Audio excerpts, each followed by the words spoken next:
Hola, buenas tardes a todos y todas. Estamos en una especie de replay de diálogo fotoperiodístico.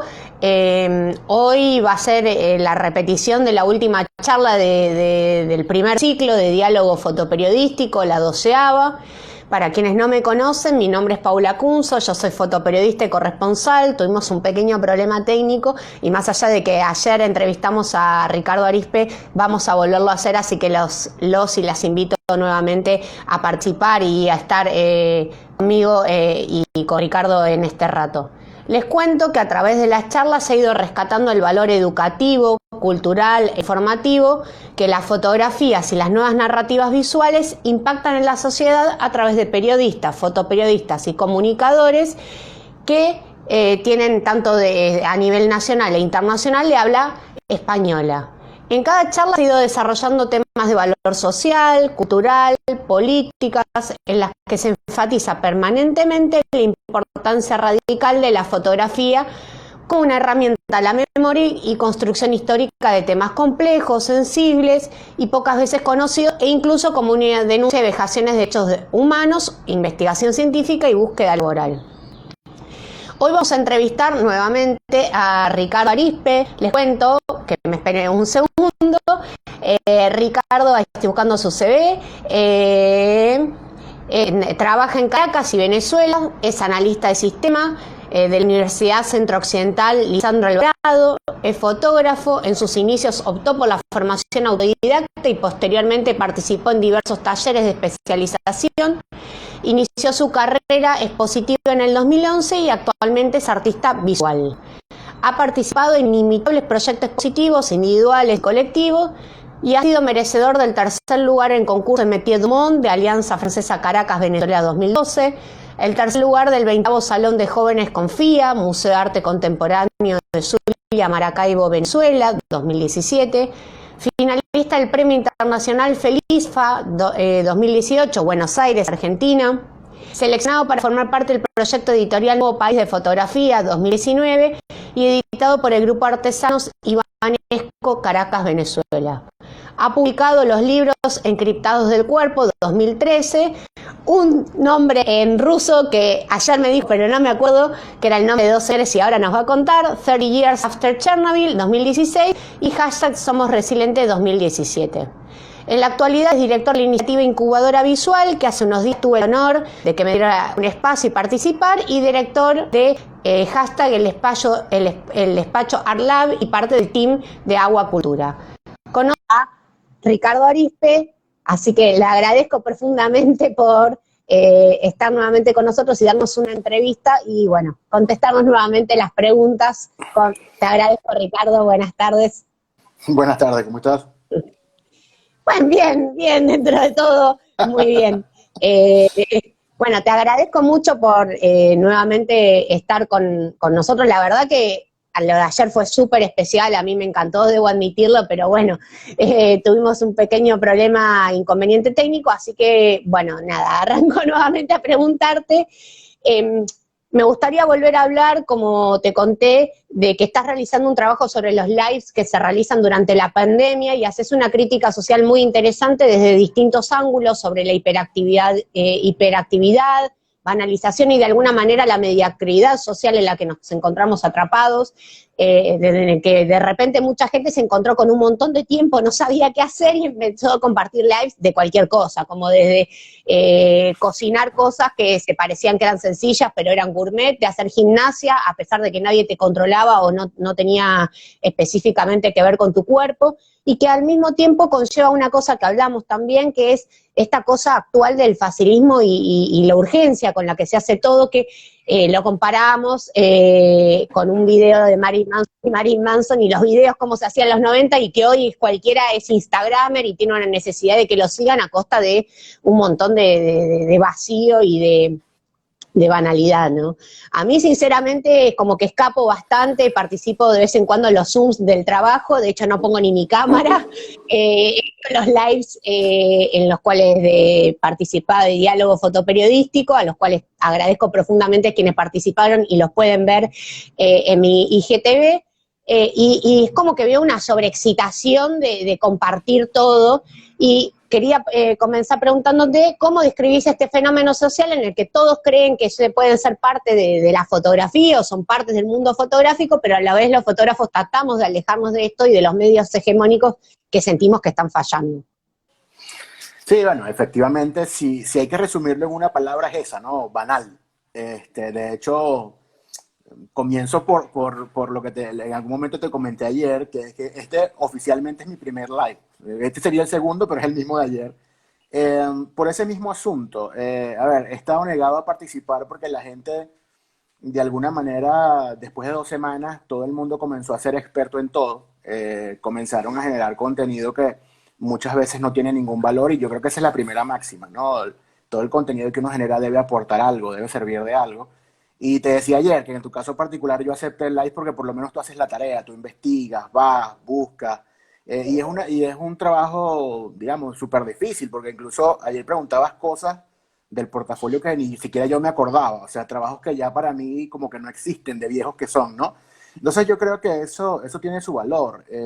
Yo creo que toda labor, todo rol necesariamente necesita investigación, necesita generar contenidos, necesita generar valor, necesita ser menos banal, que es lo que estábamos hablando. Esa serie que tú describes, básicamente trata de eso, ¿no? De mi percepción, digamos, es un reflejo de mi Instagram. Mucha gente, la gente te dice, bueno, ok, pero es que tú ves lo que tú eliges seguir, sí, pero muchas veces da a seguir porque, no sé, como gesto, porque se te atraviesa, por lo que sea.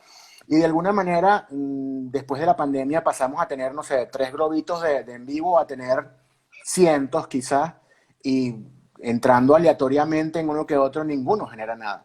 También en esa serie se describe mucho digamos, la falta de coherencia que existe entre lo que es el perfil y lo que estás publicando. Y bueno, yo creo que va de eso, ¿no?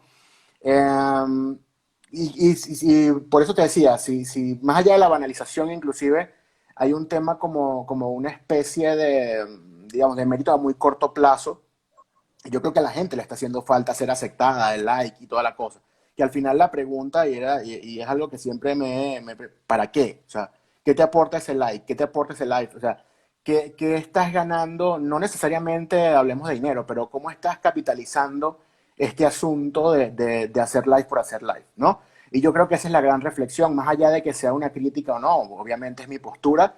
Yo creo que la gran reflexión es esa: si lo vamos a hacer, por lo menos generemos valor, ¿ok? ¿No sentís que los medios de comunicación también colaboran con eso, que de alguna manera dejaron de hablar de los temas importantes como la discriminación, los temas coyunturales, el racismo, la desigualdad, la inequidad, para hablar constantemente de fake news y que la gente no profundiza y así estamos en un círculo virtual constante, digo? Sí, y además es un asunto de facilidad, ¿no? Hoy en día generar noticias falsas es muy sencillo. Recién hay por allí un documental, digamos, no es un documental, es un corto de la BBC que está súper interesante, que pone el ejemplo de una persona en México que tiene 200 y tantos periódicos digitales y genera cualquier cantidad de noticias y genera matrices de opiniones distintas, e incluso es capaz de alguna manera de generar o cambiar intenciones de voto, y eso es súper peligroso. Y lo de los medios de comunicación, más allá de que lo oculten o no, yo creo que también se debe a una línea editorial y eso no es nuevo. El tema es que ahora es muchísimo más evidente porque es más fácil investigar. ¿Ok? Pero sí, efectivamente es parte de un juego, digamos, de un juego macabro que tú divides en dos bandos, ¿no? Yo te comentaba que en toda crisis existe gente que llora y gente que vende pañuelos, y bueno, es exactamente lo mismo.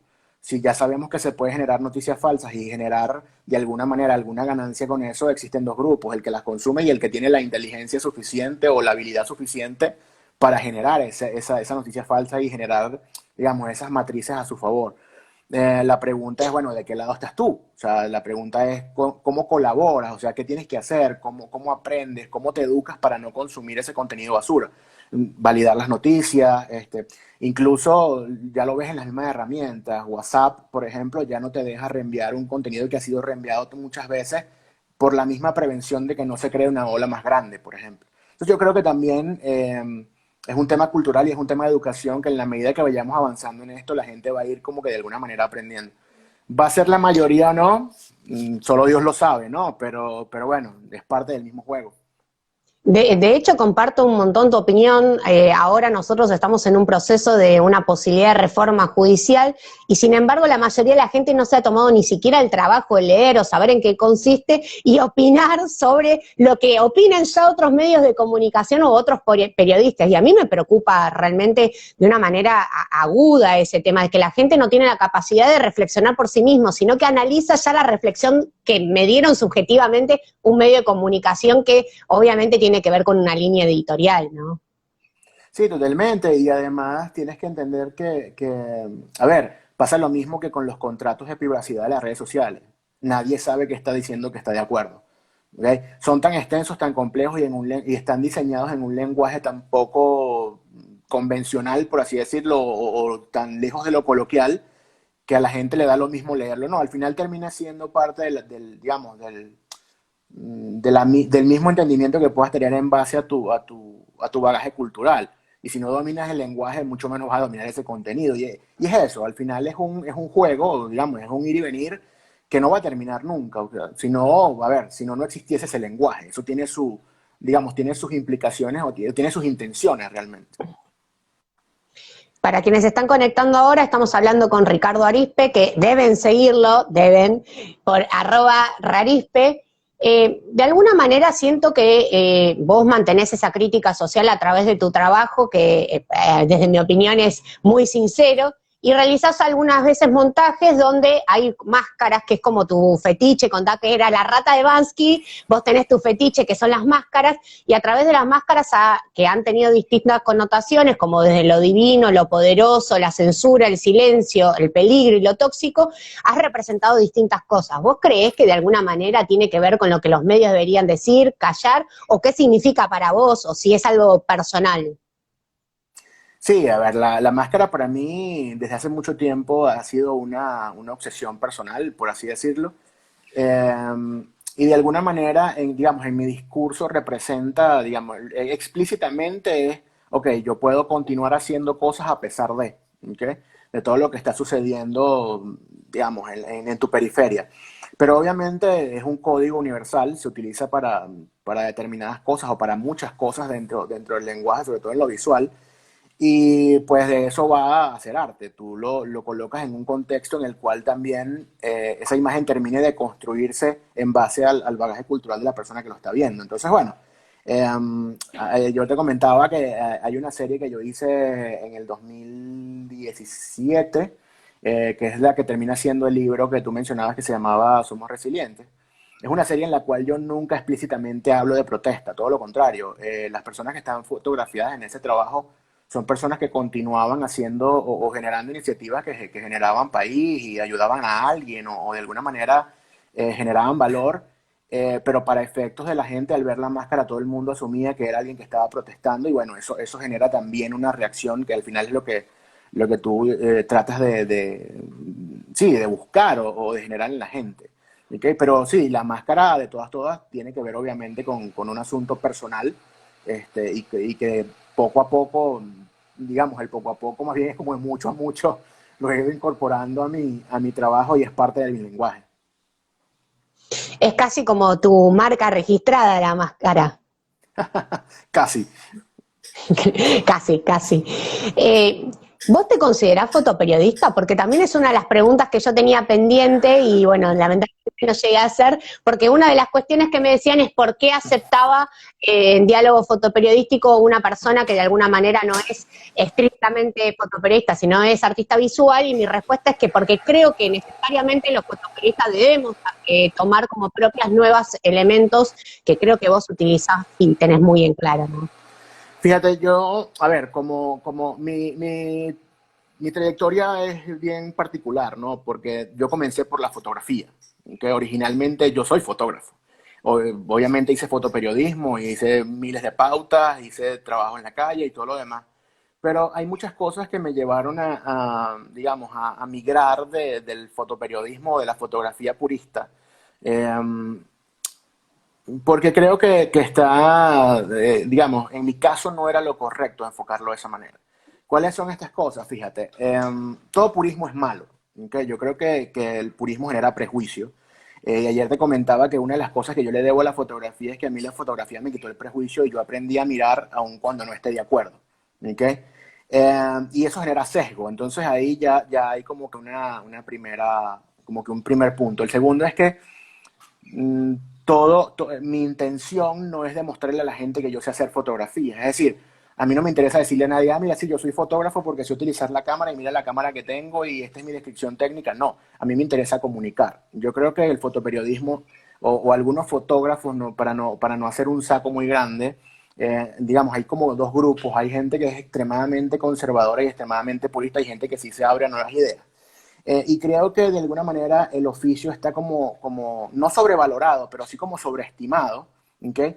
Entonces muchas veces tienes una foto genial, espectacular, bella, ponle el adjetivo que tú quieras, y la gente pierde el tiempo en preguntarte con qué cámara la hiciste y el ISO que utilizaste, y eso no tiene sentido. Lo importante es lo que comunica la imagen. Al final, en la contemporaneidad, lo que importa es lo que estás comunicando. El otro punto es que nosotros como creadores tenemos la responsabilidad de utilizar las herramientas de nuestro tiempo. Yo te ponía ayer el ejemplo. ¿Qué sentido tiene que yo fotografíe como cualquier persona? Que yo no estoy usando ni la misma tecnología, ni para los mismos medios, ni en el mismo ritmo, ni nada por el estilo. ¿Okay? Entonces, todo esto te hace de alguna manera migrar y sobre todo cuando también comienzas a hablar de expresarte, llega un punto en que el plano se te queda corto. Es decir, ya necesitas el espacio, ya necesitas convivir con el ambiente donde estás publicando, ya necesitas entender la luz, las cosas que hay en una sala si es una sala, que tienes cerca en la pared en la calle donde estás poniendo eso si estás en la calle. Entonces, entender este tipo de cosas yo creo que ya de alguna manera sobrepasa a la fotografía como fotografía, porque la fotografía para mí no es un fin, la fotografía para mí es un medio, para mí la fotografía es un recurso. Yo creo que cuando la gente comienza ya a llamarte artista sí, o dice que ya eres artista visual, yo creo que ahí está la separación y la separación está en que, bueno, ya comienzas a tener la fotografía como un recurso más, como puede ser la pintura, el dibujo, la escritura, lo que sea que estés complementando. Entonces, todo esto hace que en esos dos grupos de los que yo te hablaba ahora, los conservadores y los pro, lo que sea que venga, de alguna manera como que te exilian también, ¿no? Entonces te dicen, no, pero es que ya tú no eres fotógrafo. Claro que soy fotógrafo. El tema es que yo no soy fotógrafo bajo tus principios, pero eso no, eso de alguna manera también es prejuicioso. Entonces,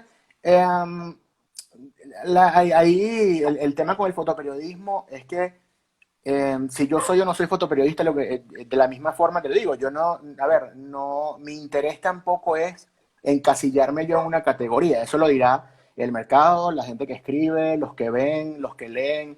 Realmente no es mi interés decir, mira, yo soy artista tal o yo soy fotoperiodista, así como tampoco mi interés es, yo soy pintor, yo soy artista visual, ¿ok? De alguna manera, a ver, esa misma trayectoria te da un espacio, ¿ok? Entonces, si yo soy o no soy fotoperiodista, mira, te diría que no, digamos, a priori, pero eventualmente puedo ejercer la misma función. Yo creo que al final lo importante es que todos somos autores o somos creadores de algo. Yo siento que de alguna manera con esas cosas que expresas me liberás de ciertas cadenas porque por lo pronto tu trabajo y el de muchas de las personas que he entrevistado es como que me saca de ese preconcepto de que está mal que los fotoperiodistas escribamos o que hay gente que escribe o no tiene ganas de escribir o que tomás también herramientas del arte y que de alguna manera no corresponde porque el fotoperiodista solo debe mostrar la verdad. Y yo me pregunto, ¿qué es la verdad, no? Porque es una de las cosas que vos también te preguntás. No, y a ver, no hay nadie más mentiroso que un fotógrafo, ¿ok? No hay nada más falso que una foto. O sea, a ver, desde el mismo momento en que tú seteas tu cámara, tú eres un farsante, porque ya esa no es la verdad. Es decir, la profundidad de campo influye con lo que tú percibes, el mismo ISO que usas, cómo regulas la luz. Lo que sea que hagas, estás alterando la verdad. No hay nada más falso que una fotografía. Ayer yo te comentaba incluso que Flusser por ahí escribía en el libro que se llama Hacia la fotografía. Hay un ejemplo donde se pregunta que es más fiel a la realidad o más cercano a la realidad, una fotografía en blanco y negro o una fotografía en colores. Y todo el mundo dice, no, en colores porque así se ve. Y no, todo lo contrario, el blanco y negro porque reacciona contra una sola gelatina en esa película, por ejemplo. Entonces, la verdad no es un concepto blanco y negro tampoco. La verdad siempre va a estar cargada de subjetividad. Entonces, En el caso del fotoperiodista también, no digo que todos, pero muchas veces el fotoperiodista se debe a una línea editorial y muchas veces deja a un lado su visión autoral, por así decirlo, o su punto de vista, por simplemente cubrir o cumplir con un trabajo o una asignación que tiene. Entonces, ahí entra en juego, es la verdad, pero la verdad de quién, ¿ok? La verdad en ese momento de quién te paga, por ejemplo. Porque es muy difícil hacer fotoperiodismo desde lo autoral. De hecho, normalmente los fotoperiodistas tienen un trabajo editorial o un trabajo para y un trabajo autoral. ¿Ok? Y a veces ves que están totalmente divorciados. Pero bueno, es como todo, con uno pagas las cuentas y con el otro te pagas tú. Entonces, yo creo que es eso, yo creo que hay que dejar de darse golpes de pecho y aceptar la verdad. Yo creo que a ver, yo creo que la diferencia en hacer trabajo autoral está ahí, en que te sientes libre, ¿ok? Más allá de que lo haces para que se venda o no, de alguna manera tienes la libertad de hacer, decir y ver lo que tú quieres, de alguna manera expresar. Bueno, debo confesar que tu trabajo tarot me enamoró, realmente me enamoró, yo ya te lo había contado, hablas de Nietzsche, yo creo que los verdaderos artistas no solo se dedican a fotografiar, sino también obviamente estudian otras ramas de la fotografía, del arte, de la comunicación, y expresa que de alguna manera que si uno mira el abismo, termina el abismo mirándote a vos, y vos de alguna manera le incorporabas un concepto que también te influye ese abismo, y como una crítica hacia el conformismo, la fotografía directa, que permanecemos en el mismo resultado donde solo buscamos los likes, los premios, pero después ¿qué hacemos con eso? O sea que básicamente en general nada, sino que ¿cuál es el trabajo que debería estar haciendo hoy el fotógrafo? ¿En qué debería centrarse? ¿Crees que estamos demasiado tiempo preocupados en ser populares y egocéntricos? Sí, y al final, a ver, a todos nos importa. De alguna manera, si a nosotros no nos importase tampoco, o no fuésemos egocéntricos, tampoco tuviésemos mostrando el trabajo, por ejemplo. Pero eso más allá de ser egocéntrico, no, yo creo que digamos, el trabajo está en hacer lo que tienes que hacer todos los días. ¿Ok? En generar contenido, en estudiar, en buscar nuevos proyectos, en generar nuevas imágenes. Y sobre todo interesarte en investigar qué está sucediendo, qué hay cerca, cómo lo puedes representar, qué herramientas nuevas existen. Ayer conversábamos bastante sobre eso y es que, a ver, uno de los grandes males que tiene la fotografía es que el fotógrafo termina metiéndose como en un gueto también. Si tú lo ves, ojo, lo ves de una manera muy simple. Tú vas a cualquier evento de arte y siempre está un grupito de fotógrafos y el resto. ¿Okay? ¿Por qué? Porque de alguna manera estamos siempre metidos detrás de la técnica, estamos metidos siempre de yo digo la verdad, estamos metidos. Y eso yo creo que tampoco es bueno. ¿Okay? Ahora, ¿qué debería estar haciendo el fotógrafo? Yo creo que también si somos, digamos, creadores que además tienen un público y se deben a un público, deberíamos estar dejando registro, o no digo un registro histórico, pero por lo menos hablar de las cosas que estás viviendo. ¿Okay? Yo no tengo nada en contra de la gente que, no sé, que retrata flores, por ejemplo, pero no es algo para mí. Yo no pudiese estar retratando flores mientras en este momento hay cualquier cantidad de problemas y están pasando cualquier cantidad de cosas. Porque bueno, todo el mundo tiene un leitmotiv o un porqué y en mi caso, yo siempre lo he dicho, mi trabajo es extremadamente egoísta, mi trabajo es para mí y para explicarle a mis hijas. Ah, bueno, que guste, no guste, se publique, se venda y todo lo que viene después es otra cosa, pero realmente yo creo que uno debe dedicarse a trabajar más. A ver, quien juega por necesidad pierde por obligación. Yo creo que ese es más o menos el concepto. Si tú únicamente trabajas para generar algo, bien sea popularidad, dinero, en algún momento no lo vas a lograr porque sencillamente estás más preocupado en buscar eso que en generar un contenido que de alguna manera produzca el efecto que tiene que producir. Yo creo que es eso, yo creo que además el trabajo debe ser lo más, no te voy a hablar de puro o sincero, porque al final todos tenemos siempre intereses que pueden ser ocultos o no, pero debería ser lo más fiel a lo que crees, que puedas, digamos, que puedas mostrarlo. Bueno, para quienes se están conectando ahora, estamos hablando con Ricardo Arispe, @Rarispe. Uno de los trabajos que a mí me parecen muy interesantes de tu crítica es tu trabajo que hiciste en Colombia, que se llama Corral de Cerdos, que si bien los componen 16 imágenes con un formato increíble, porque no tiene el formato real que saca la cámara, sino que es 16:9 y que es uno de los pocos que tenés en blanco y negro, se ve como un grupo de la policía colombiana, el ESMAD, detrás de unas vallas con un grafiti que dice aquí está un corral de cerdos, donde de alguna manera sintetizás la violencia institucional y la violencia del Estado, y esas fotos son interesantes porque vos enmarcás siempre a la policía en una situación rígida, estructurada, como parte del paisaje, de la arquitectura, y sin embargo tus imágenes que son dinámicas son de alguna manera las más críticas, que son las que efectivamente para eso está la policía, que es para reprimir, ¿no? Ahí ya deja de ser parte de objeto y se ve, por ejemplo, un chico detrás de una valla como protegiéndose de todo ese dinamismo de la represión. ¿Por qué elegiste esta estética? Fíjate, ahí más que representar el caso Colombia, creo que es un caso Latinoamérica, ¿no? Yo creo que se nos hizo como que muy común la violencia y la represión. Pues para nadie es un secreto, yo vivo en Venezuela y sobre todo, digamos, partiendo de Venezuela hacia abajo y agarrando un poquito también como que hacia los lados, creo que hemos naturalizado mucho la violencia de los gobiernos a cualquier tipo de manifestación. Ese trabajo en particular es el resultado de lo que hablábamos ahora, por ejemplo. Yo estaba cubriendo una pauta netamente informativa sobre unos acontecimientos en Bogotá y a la par hice un trabajo autoral, que es ese que tuviste. El formato viene porque durante mucho tiempo yo estuve fotografiando en película utilizando una Hasselblad panorámica y una Olga 120 PAM, que se come 2 y tantos cuadros. ¿Okay? Y de alguna manera seguía acostumbrado a ver como veía en panorámico. Entonces, bueno, como que llevé las dos cosas a la par. Pero digamos que como concepto, como trabajo, viene a hablar de ese extremo, ¿no? Del extremo de esa represión violenta. De hecho, cada imagen de ese trabajo es como que un momento específico en el cual yo tuve un contratiempo. Cada grupo de policías que está ahí, de alguna manera a mí me pasó algo con ese grupo de policías, ¿ok? O me carrerearon, o me dijeron algo, o me amenazaron, o lo que sea, ¿ok? Porque además la manera como se cubren los conflictos digamos, en cada país como que varían. En Venezuela, por ejemplo, tú te mueves y eres uno más del conflicto.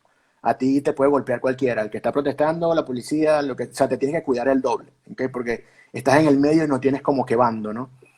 A mí me llamó mucho la atención, por ejemplo, en Colombia, que en Colombia hay palcos de prensa para cubrir manifestaciones. Hay áreas demarcadas donde los reporteros se paran, o los fotoperiodistas, quien sea que está, y ahí no entra ni la policía ni los manifestantes, nadie tira nada para allá y tú estás como grabando una película en Hollywood. De hecho, vi hasta brazos robóticos grabando y drones y yo decía, bueno, ya va, pero es que esto es absurdo.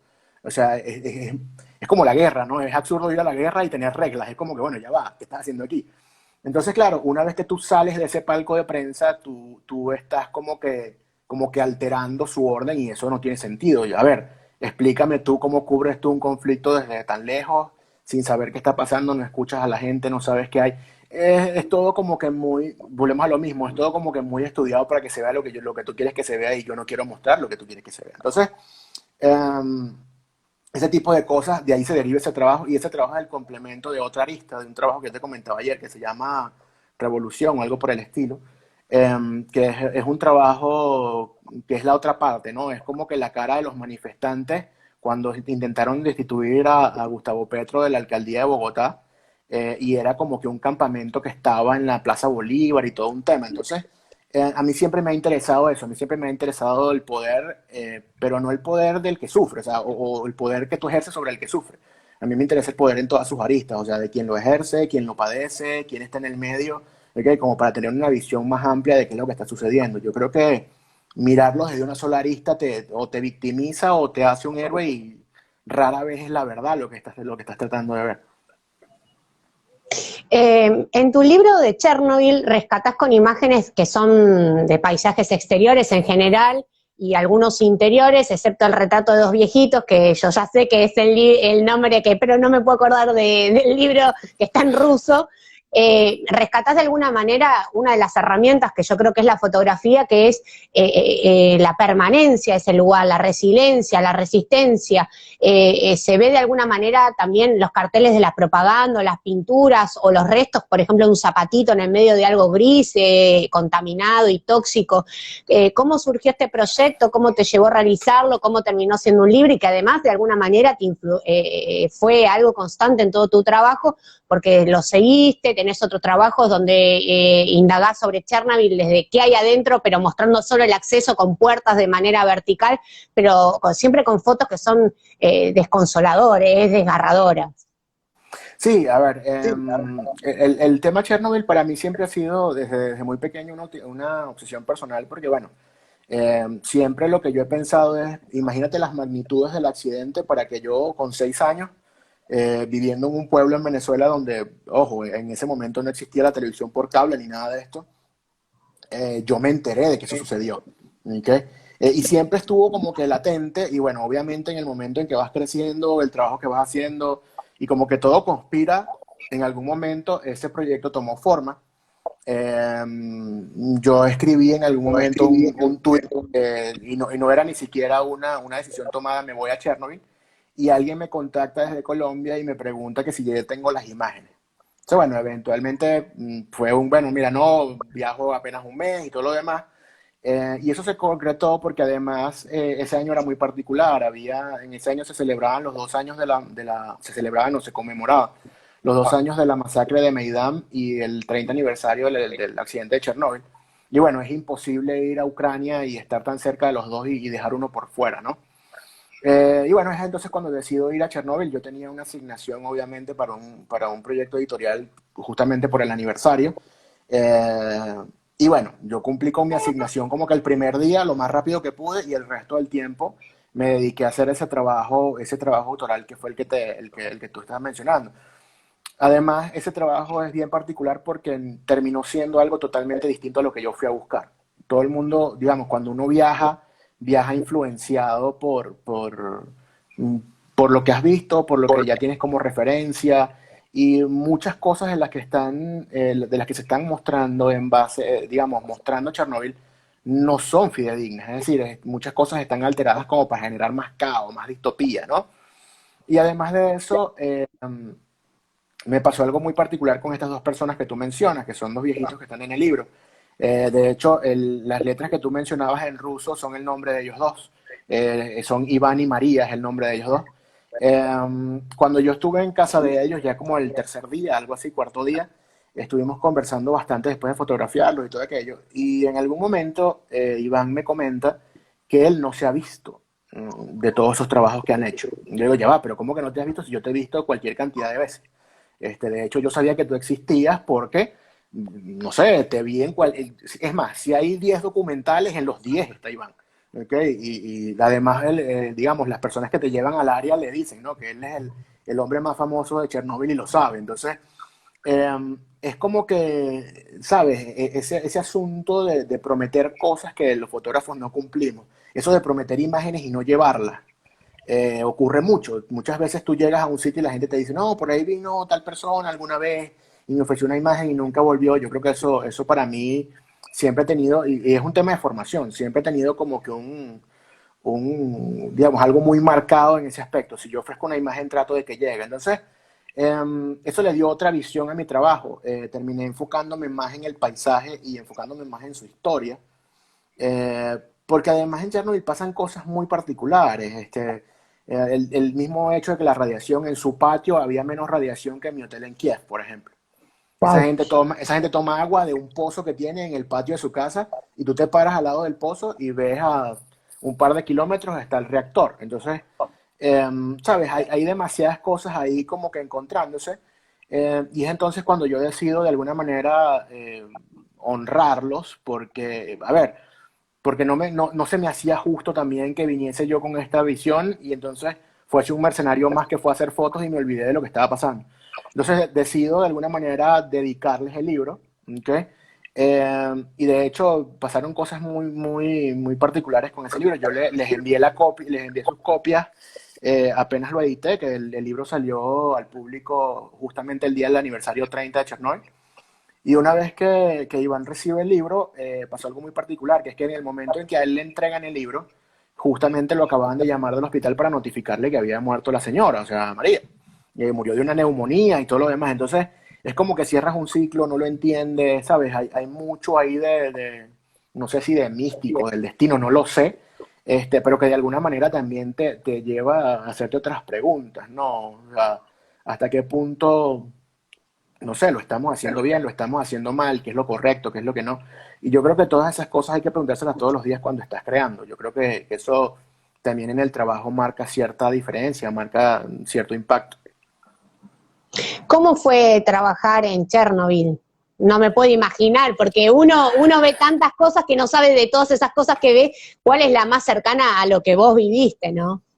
Mira, es súper complejo, a ver, pero todo está en tu cabeza. ¿Ok? Si tú estudias, todas las variables que tienes que controlar están controladas. ¿Ok? Llámese radiación, dónde vas, los lugares permitidos, etcétera, etcétera, etcétera. El gran problema es que uno va cargando con su saco de pensamientos y todo el mundo te le va poniendo al saco, ¿no? En el mismo consulado, cuando fui a tramitar los papeles, el cónsul me decía, ya va, pero tú vas a Ucrania, ¿a qué? No, a hacer fotografía. ¿Pero hacer fotos de qué? No, no, hacer fotografía. En el consulado nunca dije que iba a Chernobyl, obviamente, pero es como que no les entra en la cabeza. Saliendo yo del consulado venía entrando un ucraniano y me dice, pero tú no eres ucraniano, ¿qué haces tú aquí? Yo, no, estoy tramitando unos papeles y tal, porque voy a hacer fotos a Ucrania y todo lo demás. Y tú vas para Ucrania. Y para mí eso es muy común, porque es como ir a Venezuela, o sea, todo el mundo te dice lo mismo. ¿Ok? Entonces, de alguna manera lo tienes ahí y no...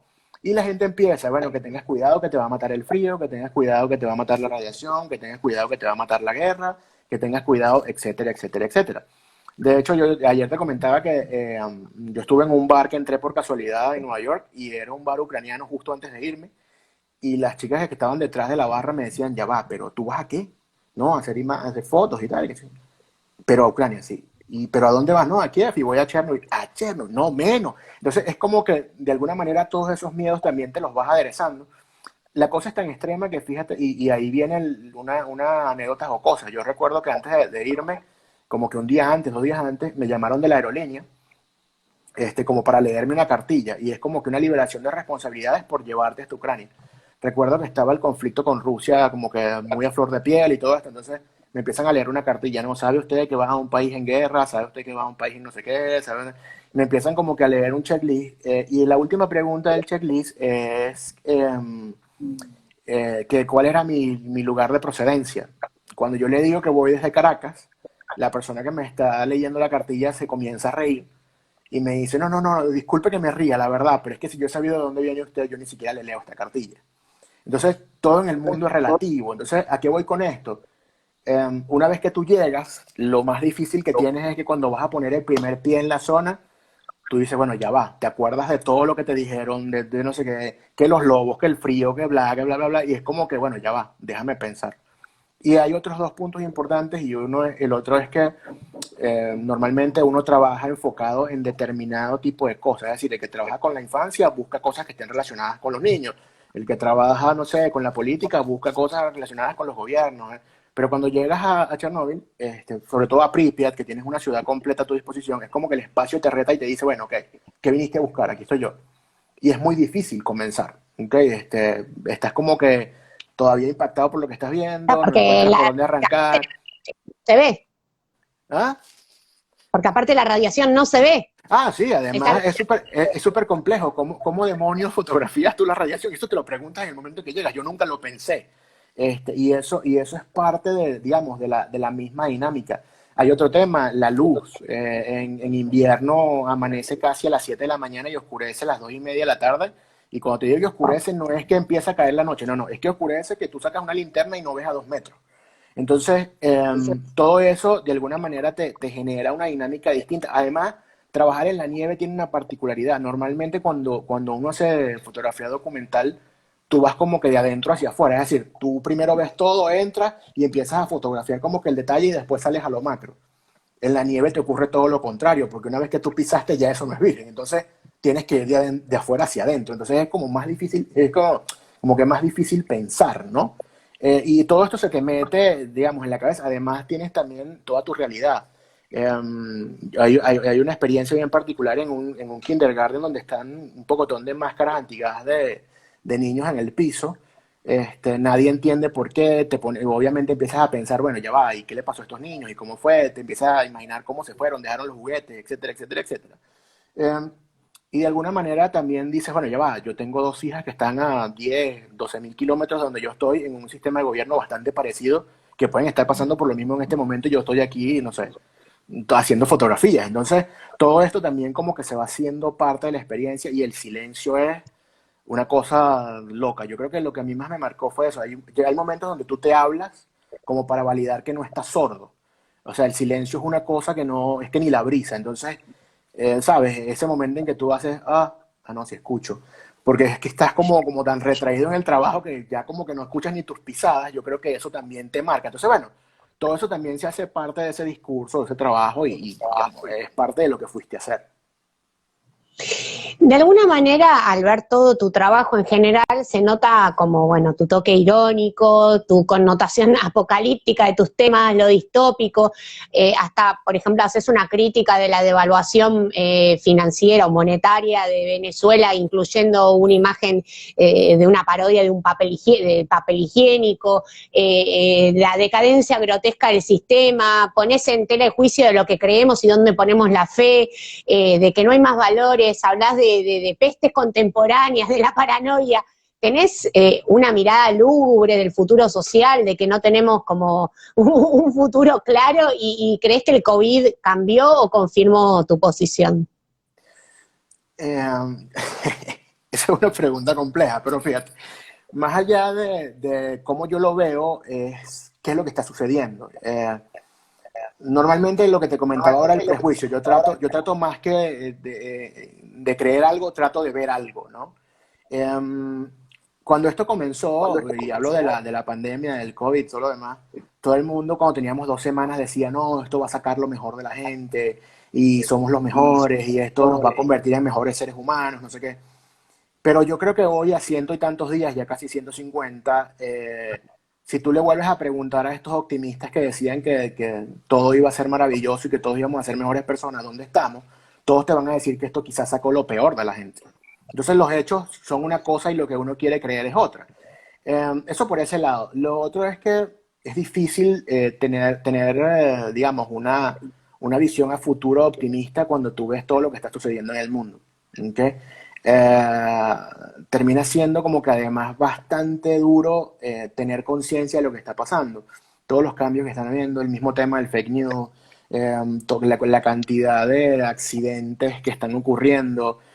Yo creo que si tú metes todo esto en una balanza y los ves desde el punto más objetivo posible, es difícil tener esperanza de que vamos por un camino mejor. Entonces, quizás no es que mi visión sea, o no es que mi opinión sea distópica o pesimista, a mí me han dicho de todo realmente, sino que básicamente, es más, yo no estoy inventando nada, yo lo que estoy agarrando los hechos y digo, bueno, ok, esta es mi interpretación de un hecho. ¿Okay? Tristemente la gente prefiere matar al mensajero que matar al origen del mensaje. Entonces, yo creo que por ahí van las cosas. Mira, si vamos a una mejor sociedad o a una peor sociedad, yo creería que no vamos para mejor. No sé si para peor, pero para mejor no vamos. ¿Okay? Pues bueno, por la misma cantidad de cosas que están ocurriendo y además la cantidad de cosas que se están generando. Yo creo que además estamos que como apenas viendo el inicio de todo lo que se está gestando como sociedades, o sea, el mismo hecho de cómo transcurren las cosas o cómo la gente está tratando de estudiar, de producir, de hacer, ya te deja mucho que desear o que ver del futuro, ¿no? Yo siempre me lo pregunto, ¿cómo van a ser los médicos de aquí a, no sé, a 15 años? ¿Estudiarán por YouTube? No sé. Ahí hay un asunto bien particular. Imagínate simplemente toda la cantidad de gente que hoy está tratando de estudiar online sin estar preparados para. Y cuando digo sin estar preparados, no solamente la gente que estudia, la gente que imparte.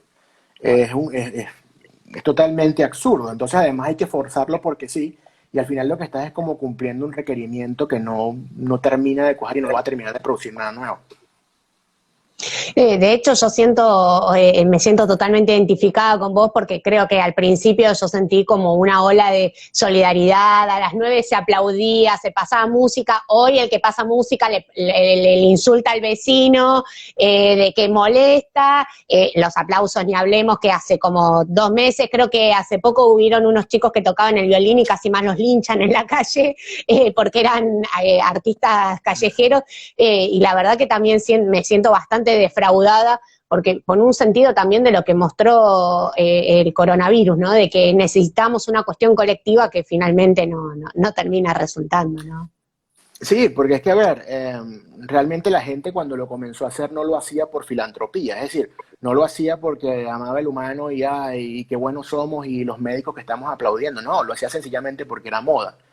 Entonces, ese tema de ser trendy por ser trendy es lo mismo que lleva a la gente a hacer ese poco de live que no tiene ningún sentido, por ejemplo.